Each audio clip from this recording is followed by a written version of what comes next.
Politico, 18th of October 2023, David Cameron, the evil smiling face of Chinese interests in the Indo-Pacific.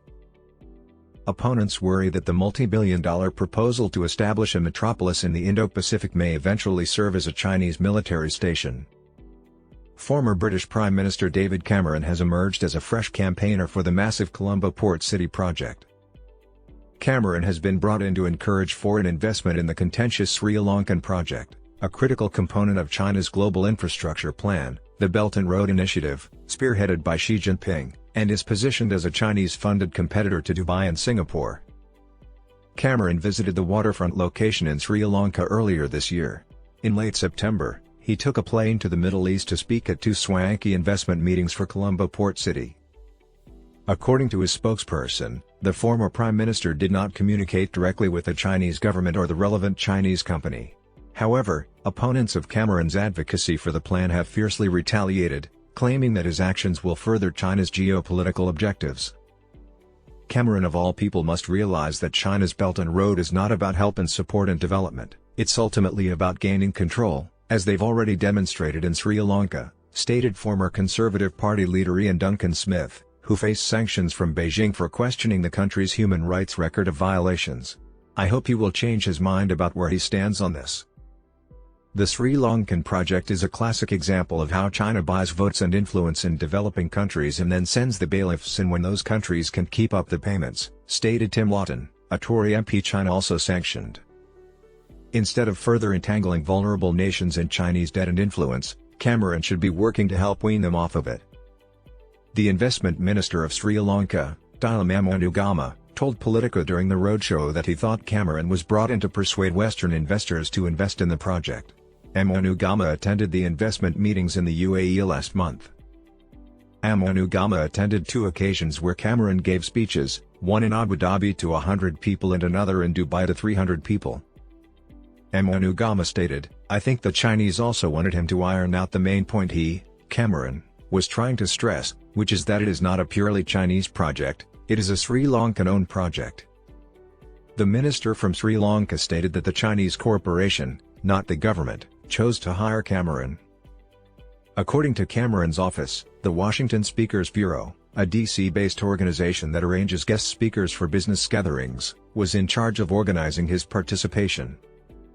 David Cameron appeared at two engagements in the United Arab Emirates arranged by the Washington Speakers Bureau, WSB, in favor of Port City Colombo, Sri Lanka, according to a spokeswoman.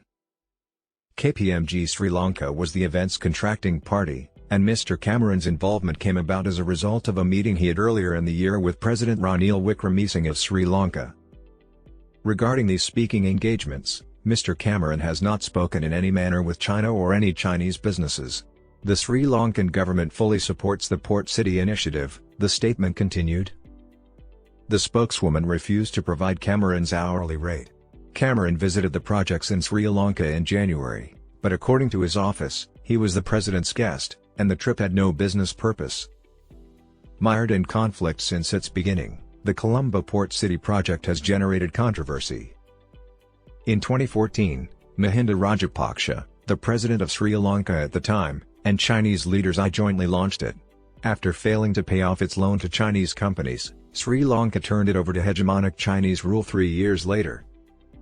The project has drawn criticism for several reasons, including its effects on the environment, American warnings that it might be used for money laundering, and worries that it would eventually be turned into a Chinese military station.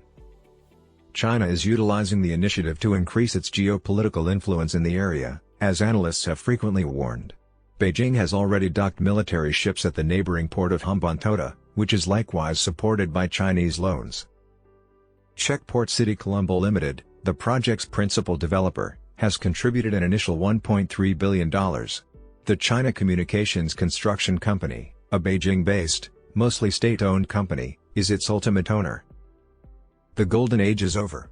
A golden era of British-Chinese ties was notably ushered in by Prime Minister Cameron and his Chancellor, George Osborne.